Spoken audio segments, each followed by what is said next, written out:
기도합니다. 우리의 소망과 기쁨이 되시는 주님 감사합니다.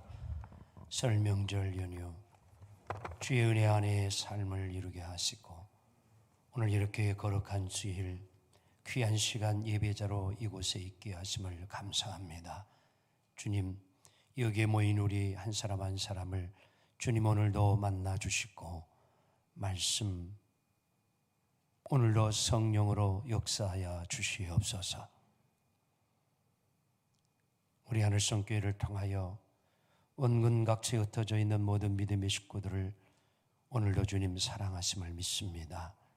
아직 도착하지 못한 발걸음 친히 인도하여 주옵시고 오늘도 어디에서든지 가정이나 그리고 또한 먼 타국이나 군대에서 오늘도 함께 예배드린 모든 이들을 주님 기억하시고 함께 예배드린 우리 모두를 기쁘게 받아주시며 예비하신 귀한 은혜를 부어 주옵소서.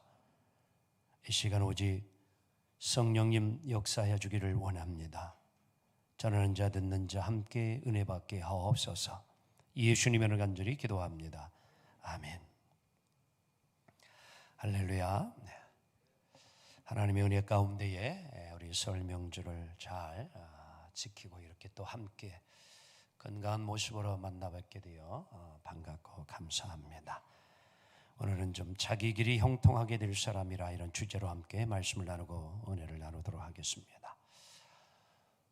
예배 인도자이시며 찬양 사역자이기도 하고 또 이제 작곡을 하는 이제 장종택 목사님이라고 하는 분이 계십니다. 띄워주세요 좀.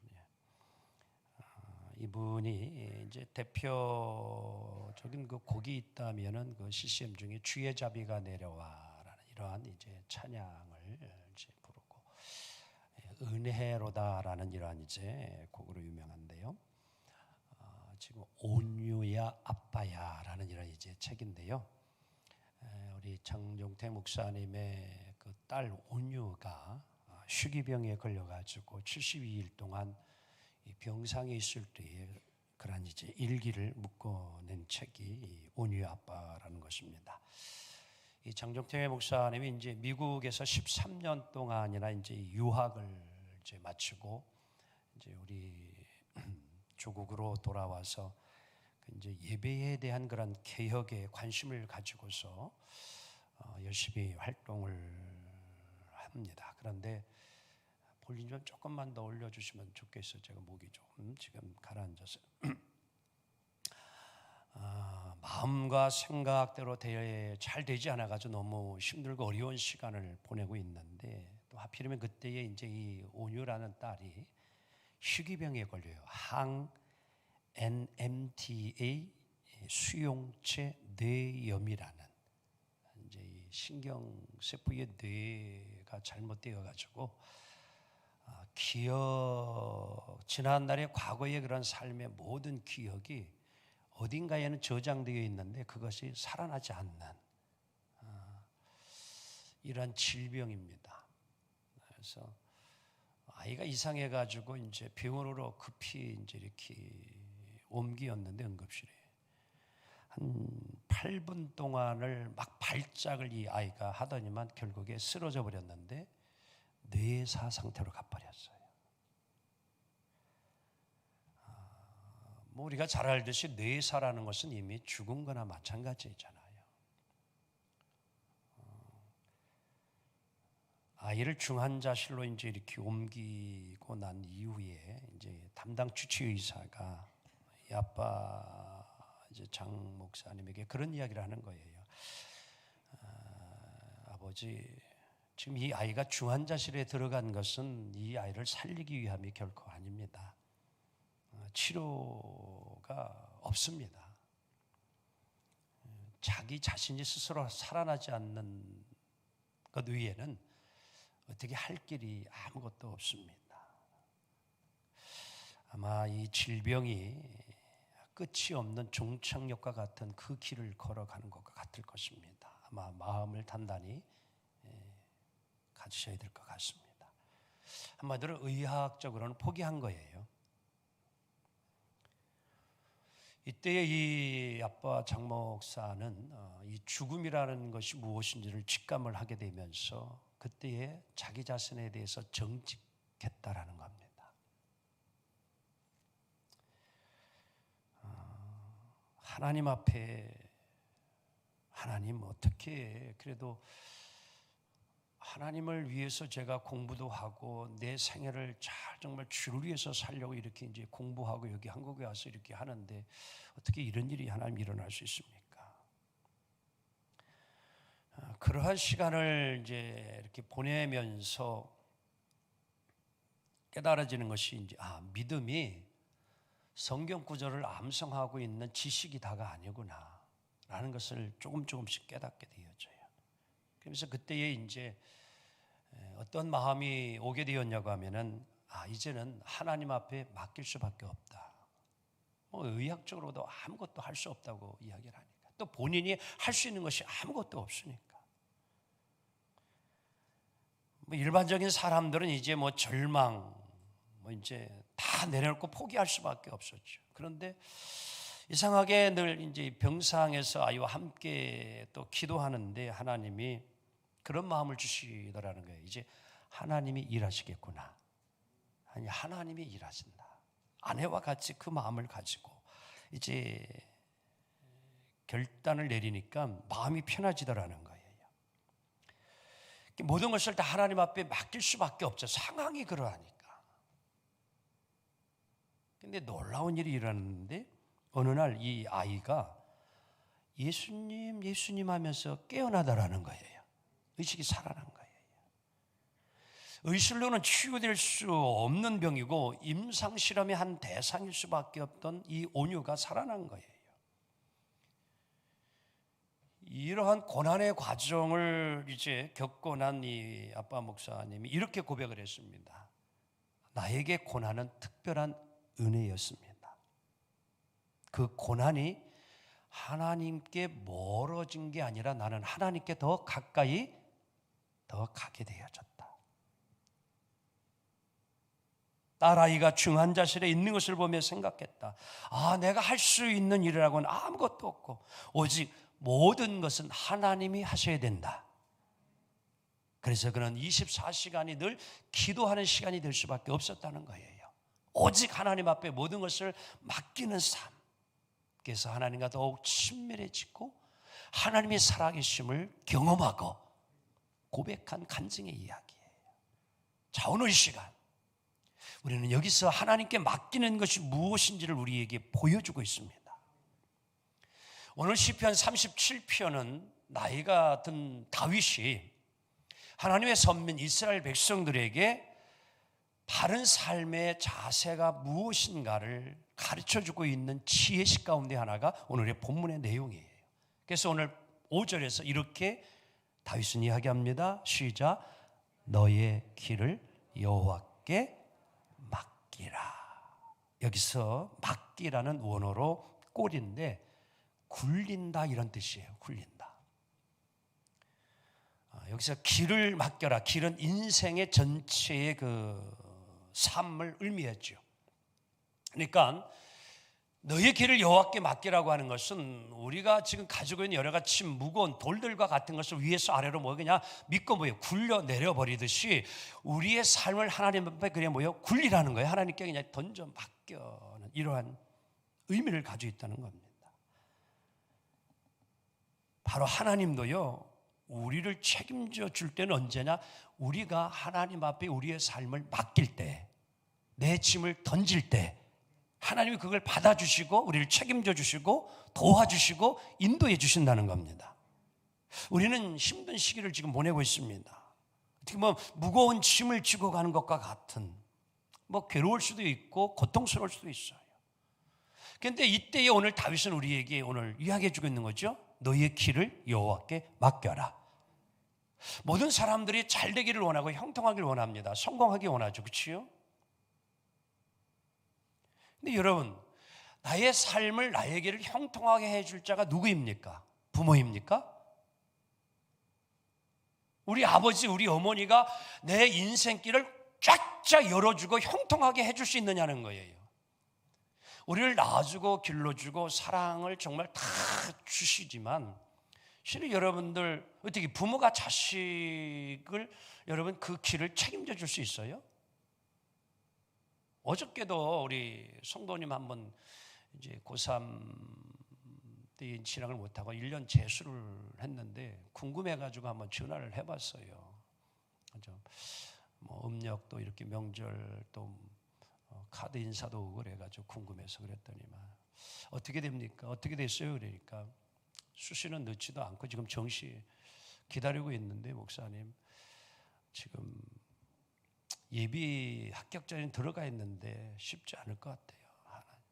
그래서 목사님 하나님의 뜻이 어디 있는지 모르겠어요. 좀 엄마의 생각은 뭐예요? 그냥 대학점 그냥 뭐예요? 고민하지 아니하고 염려하지 아니하고 뭐예요? 잘 합격해서 길이 열려지면 얼마나 좋아요. 그런데 엄마 마음대로 안 된다는 거지요. 목사님 좀 기도해 달라는 거예요. 이제 어떻게 할지 모른다는 거예요. 또 삼수를 해야 될지 고민되는 겁니다. 자녀의 앞길을 형통하게 좀 열려지면 얼마나 좋아요. 그런데 부모의 마음대로 안 되잖아요. 여러분, 우리의 인생길을 누가 형통하게 해줄 수 있어요? 친구가요? 멘토가요? 아닙니다. 살아계신 하나님이 우리의 인생길을 책임져 주시고 이끌어 주시리라 믿습니다. 우리를 형통하게 하실 분은 하나님이에요. 그래서 오늘도 다윗은 너의 길을 여호와께 맡기라. 어떻게 하면 우리가 형통하게 될까요? 자, 오늘 그 말씀을 본문은 이야기해 주고 있는데, 첫째, 자기 길이 형통하게 될 사람은 다 같이 시작, 여호와를 의뢰하는 사람입니다. 3절 함께 있습니다. 시작. 여호와를 의뢰하고 선을 행하라. 아멘. 여기서 여호와를 뭐하라? 의뢰하라. 이 원어로는 뺐다의인데 이 끈을 가지고서 뭐예요? 이렇게 묶는 거를 의미한다는 거예요. 의뢰한다라는 것입니다. 그러니까 하나님과 나를 뭐예요? 끈으로 뭐예요? 묶은 거예요. 그러니까 하나님과 내가 뭐예요? 하나가 되는 거예요. 같이 굴러가는 거예요. 같이 가는 거예요. 하나님 따로 나 따로가 아니라 오늘 여러분 하나님을 의뢰한다고 하는 것은 나와 하나님이 함께 묶여져 가지고 뭐예요? 삶을 함께 이루어 간다라는 그 의미를 가지고 있는 거예요. 하나님의 이끌림에 내가 뭐예요? 자동적으로 뭐예요? 따라갈 수밖에 없잖아요. 그렇지요? 따라가잖아요. 경찰이 수갑을 채우면요, 이끌리면 나는 뭐예요? 꼼짝없이 뭐예요? 함께 묶여져 가지고 뭐예요? 경찰서로 끌려가잖아요. 바로 그런 의미라는 게 신뢰한다, 의뢰한다라는 그런 의미입니다. 여러분, 하나님은 선하신 분이에요. 하나님께 묶여서 하나님께 끌려가면요, 우리에게는요 선한 역사가 일어납니다. 아멘. 근데 중요한 것은요, 하나님을 신뢰하는 거예요. 브레넌 매닝이라는 기독교 영성 작가가 쓴 책이 하나가 있는데 신뢰라는 책입니다. Trust. 부 제목이 하나 있는데 하나님께로 가는 거침없는 믿음의 길이라, 이런 얘기예요. 이분이 이 책에서 이렇게 이야기를 합니다. 함께 읽어봅니다. 시작. 신뢰하는 자녀에게 아버지 하나님은 못 주실 것이 없다. 그분은 신뢰하는 영혼에게 큰 소리로 말씀하신다. 시작. 내 나라의 절반이라도 구하면 내가 내게 주리라. 믿어지면 아멘 합시다. 누구에게 하나님 나라의 절반으로 준다고 하나님이 이야기하느냐? 하나님이 신뢰하는 자에게. 여러분들에게 묻고 싶어요. 여러분들은 은행에 가면 신용 등급이 몇 등급일 것 같아요? 그런 거나 혹시 있는 거 아세요? 여러분, 은행에 가면은요, 우리 조합장님이 지내시는 장로님은 잘 아실 거예요. 사람마다 여러분들 이름하고 주민등록 딱 치면은요, 내 신용 등급이 1등급에서 9등급까지 딱 나와요. 만약에 여러분들이 9등급이라면 대출 아무리 신청해도 안 나와요. 신용이 9등급이면은요, 대출 안 해주는 거예요. 왜? 당신을 믿을 수 없다는 거예요, 신용을요. 여러분의 믿음이 하나님 앞에 신용이 몇 등급 될 것 같아요?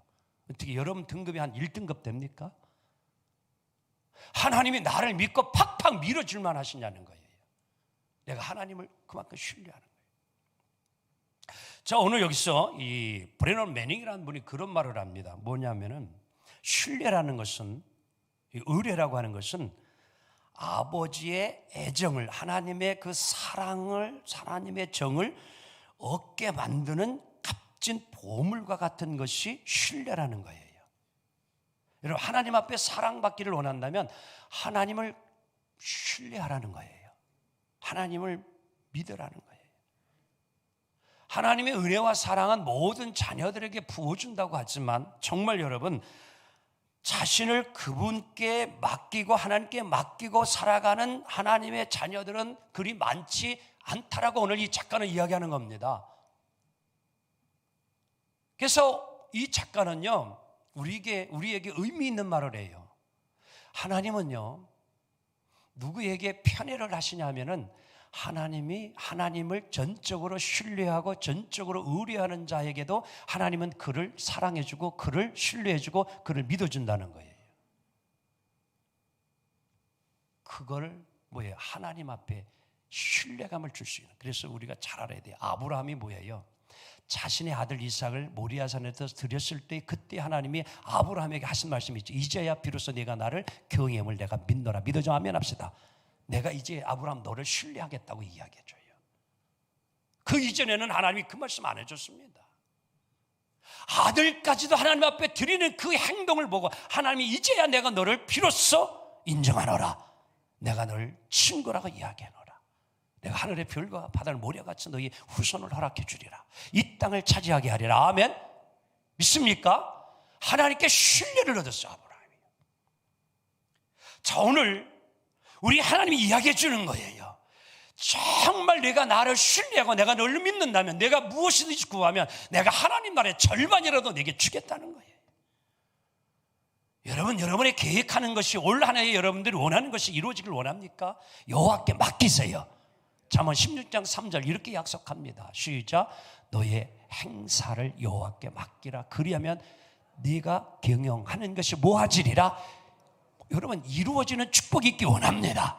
어떻게? 맡겨야 해요. 자, 베드로전서 5장 7절 한 절도 봅니다. 시작. 너희 염려를 다 주께 뭐하라? 맡겨라. 이는 그가 너희를 뭐하심이라. 믿어지면 하면 합시다. 맡겨야 책임져 주는 거예요. 맡겨야 돌보아 주는 거예요. 신뢰는요, 다른 게 아닙니다. 하나님께 맡기고 모든 일 하나님의 뜻에 따라 순종하는 태도입니다. 우리에게 필요한 것은 다른 게 아니에요. 하나님을 전적으로 의지하고 신뢰하는 그 믿음을 하나님이 원하시는 거예요. 바로 그리스도인들은 하나님께 모든 것을 맡기고 선을 행하는 일에 변함이 없어야 될 줄로 믿습니다.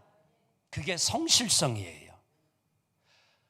잘 나갈 때만, 편할 때만 하나님 의지하는 게 아니고요, 어렵고 힘들 때에, 안 될 때에도 성실하게 하나님을 믿고 살아가는 거예요. 악인이 형통하더라도 불평하고 원망하지 말고 내가 지금 진실하고 정직하고 바르게 살면 살아계신 하나님이 나를 보고 있기 때문에 후에는 하나님이 반드시 의인으로 하여금 승리하게 하시고 악인은 멸망할 것을 믿는 그 믿음, 그것이 우리의 성실을 이루어가게 한다는 사실이에요. 그래서 오늘도 성실을 식물로 삼을지어다. 아멘. 그러면 하나님이 역사해 주시는 거예요. 이게 오늘 내가 가는 길이 형통하게 되어지는 비결이라는 거예요. 바로 얻기는 오늘 여러분 가정가 정말로 요셉과 같이 어디에서든지 하나님이 나와 함께 하심으로 성실하게 살아감으로 하나님이 뭐예요? 그와 함께 있음을 주변에 있는 모든 사람들이 고백했잖아요. 그대는 하나님이 함께하는 사람이라. 오늘 여러분 가정의 삶이 하나님이 함께하는 그 삶을 세상 사람들에게 보여주고 여러분 승리하는 삶이 있기를 주 이름으로 축원합니다. 두 번째, 자기 길을 형통하게 되어지는 사람은 다 같이 시작. 여호와를 뭐하는 사람이다? 기뻐. 자, 4절 봅니다. 시작. 또 여호와를 기뻐하라. 그가 내 마음의 소원을 내게 이루어 주시리라 하며. 기뻐하라라는 단어는요, 원어로 wait, 베트 안락의인데 어떤 의미냐면 고상한 기쁨을 뭐예요? 충만하게 누린다. 이 이야기는 나의 삶을 믿음으로 하나님께 맡기면 하나님이 주시는 그 기쁨을 내가 이 세상에 살아가는 동안 충만하게 누리고 산다는 거예요. 이 이야기는 뭐예요? 기쁨의 근원이 누구냐? 하나님이라는 겁니다. 내 삶에 기쁨을 주시는 자가 하나님이라는 거예요. 어느 그리스도인이 여호와를 기쁘게 한다는 게 뭘까 궁금해가지고 성자를 한번 찾아갔어요. 그래서 물었어요. 이 하나님을 기뻐한다는 게 도대체 뭡니까? 그러니까 듣고 있던 성자가 답을 주지 않고 다시 그 질문하는 그리스도인에게 물었어요. 장사하는 사람이 기뻐하는 것이 무엇입니까? 그래서 장사하는 사람이 뭐 어떤 제일 보니까 그거 돈 벌 때 기쁘지요. 그렇지요? 한 가지 좀 더 물을게요. 술꾼하고 도박꾼이 뭘 할 때 제일 기쁠까요? 그러니까 그거 뭐 술꾼이야. 술 먹는 자리에 가서 술 마실 때 제일 기쁘고 좋고, 도박꾼은 뭐 도박 장소 가면 신나고 기쁘지 않겠어요? 뭐 그런 걸 물어요. 그렇죠? 맞아요. 그럼 왜 장사하는 사람이 돈을 벌면 기쁘고 술꾼이 술을 마시면 기쁘고 도박꾼이 도박하면 기쁘냐? 그거야 그 사람들이 그게 다 삶의 전부 아니에요? 삶의 의미가 존재가 그것 때문에 그 사람들 사는 거 아니에요? 대답 한번 잘해시오. 하나님을 여호와를 기뻐한다는 것은 다른 것이 아니라 여호와 하나님을 내 삶의 전부로 삼고 내 존재의 목적으로 살아간다는 것, 그것이 하나님을 기쁘게 하는 것입니다. 그게 하나님을 기뻐하는 것입니다. 여러분, 하나님을 기뻐한다는 게 다른 게 아니에요. 여러분 지금 사업하는 거, 장사하는 거, 직장 생활하는 거, 공부하는 거, 이게 뭐예요? 내 존재의 의미가 하나님께 있으면요, 여러분들 행복한 거예요. 믿습니까?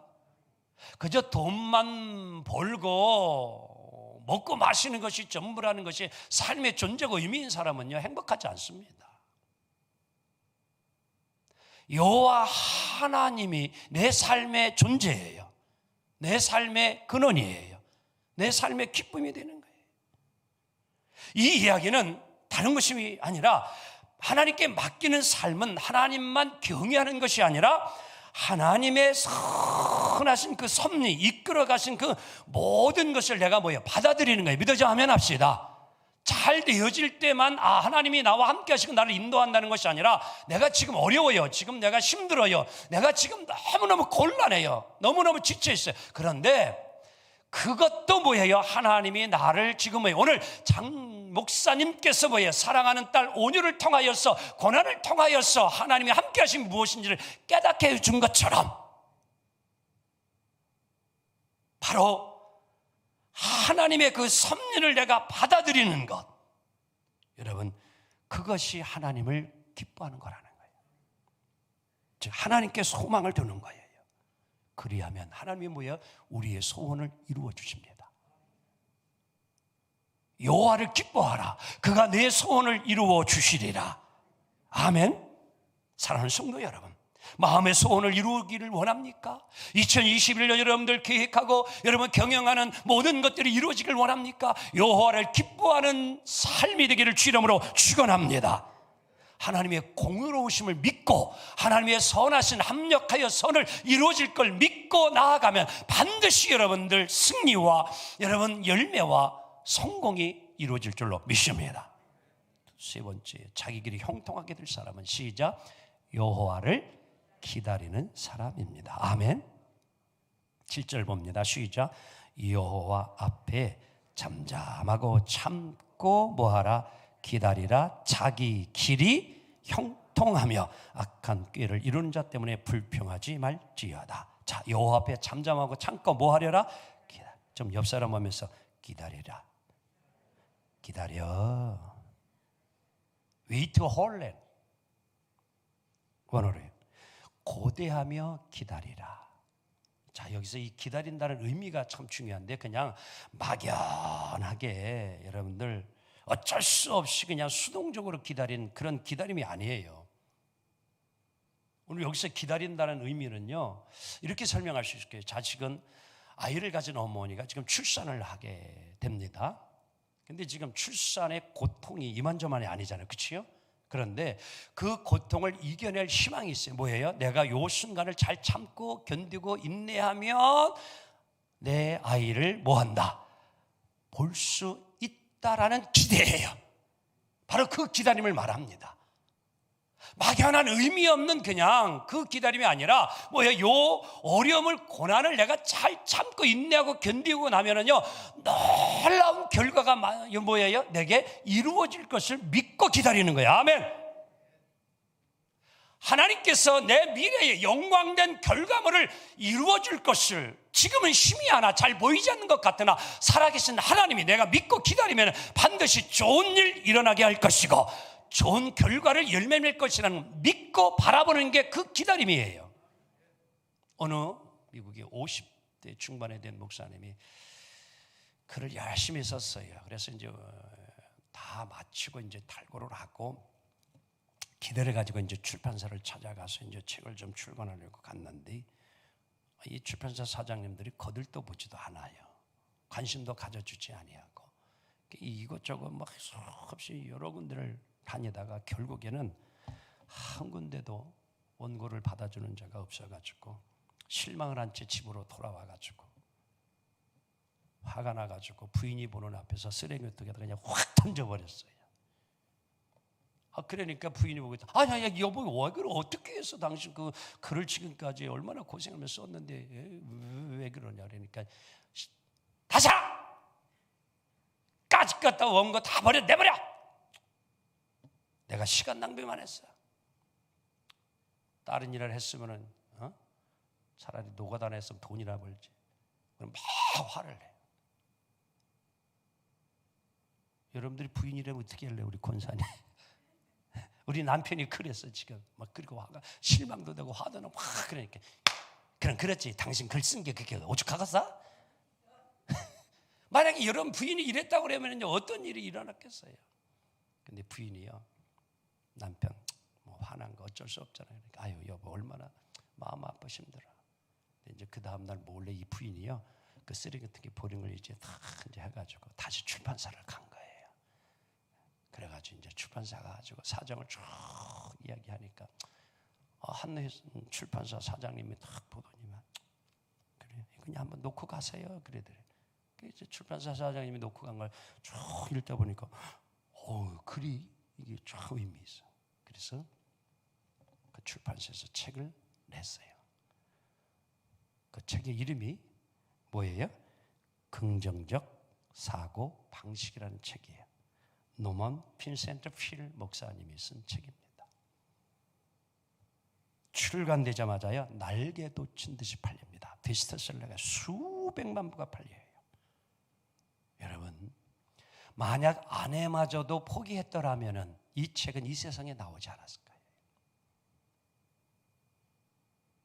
사랑하는 성도 여러분, 기다리면 됩니다. 우리는 인내하고 기다려야 돼요. 하나님은 일하셔요.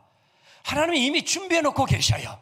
하나님은 어느 출판사에서 이미 출간해 놓기로 하나님은 이미 계획해 놓으셨다니까요. 거기까지 가야 돼요. 하나님의 때를 기다리며 인내하며 가야 됩니다. 그게 오늘 주님이 우리에게 원하는 거예요. 그래서 오늘도 야고보서 5장 11절에 이렇게 약속한 겁니다. 시작. 보라 인내하는 자를 우리가 뭐하다 하노니 복되다 하나니 너희가 욥의 인내를 들었고 주께서 주신 뭐를 봐요? 결말을 보았거냐. 주는 가장 자비하시고 긍휼히 여기시는 이시니라. 아멘. 여러분 조급함을 버립시다. 하나님 앞에 잠잠히 참고 기다리는 삶을 이루어가기를 원합니다. 주님 앞에 맡기세요. 하나님의 방법으로 하나님이 일하십니다. 내 방법보다 더 뛰어나신 하나님, 나의 지혜보다 더 뛰어나신 그 하나님이 오늘도 일하시고 계셔요. 하나님은 오늘도 내가 볼 수는 없지만 하나님은 보이지 않는 곳에서 오늘도 일하고 준비하신 하나님이에요. 사랑하는 성도 여러분, 조급해하지 맙시다. 하나님은 때를 통하여 일하십니다. 하나님의 보응을 믿고 모든 것을 하나님께 맡기며 살기를 원합니다. 그림 하나를 함께 보도록 합니다. 일명 바보새라고 불리는 알바트로스라는 새입니다. 얼마나 날개가 긴지요. 이 끝에서 저 끝까지가 3m예요. 근데 이 바보새가요, 걸어가거나 이제 이렇게 막 뛰어가려고 하면은요, 이게 날개가 너무 막 크고 그러다 보니까 뒤뚱뒤뚱 그러니까 바보 같아가지고 별명이 바보새래요.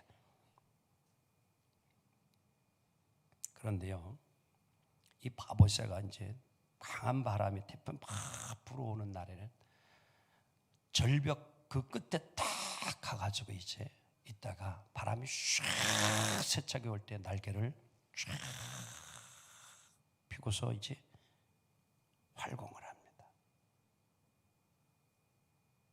무엇에 자기 몸을 맡기느냐? 바람에 자기의 몸을 맡겨요. 자기 몸을 맡겨요. 그러면서 이제 그 바람에 따라서 멀리 높이 날아갑니다. 그 어느 새보다도 가장 멀리 높이 그의 목적지까지 날아가게 쉬지도 아니에요. 근데 그 힘이 어디에 오느냐? 자기 자신의 힘이 아니라 바람의 힘에 의하여 그가 원하는 목적지까지 가게 되어집니다. 사랑하는 성도 여러분, 바보새의 모습은 오늘날 하나님께 모든 것을 다 맡기고 날아가는 우리와 같은 것이에요. 여러분이 내 힘으로 나르려 하지 마시고 오늘 우리의 삶을 하나님의 성령의 바람에, 은혜의 바람에 맡기기를 원합니다. 오늘 여러분 가정의 인생을, 일생을 우리가 가는 길을 하나님의 능력의 바람에 맡기고 살면 우리가 가고자 하는 그 목적지까지 하나님은 우리를 인도해 주시고 날아가게 하지 않겠습니까? 오늘 이 시간 우리 모두가 믿음의 날개를 좀 펴시기를 원합니다. 그때의 그리스도인의 진가가 나오는 거 아닐까요? 삶이 힘들 때에, 어려울 때에 사랑하는 성도 여러분, 하나님께 맡기고 두려움 없이 믿음으로 살아가기를 원합니다. 하나님께 전적으로 맡기세요. 여러분의 삶이 암울합니까? 답답하십니까? 어둠 같습니까?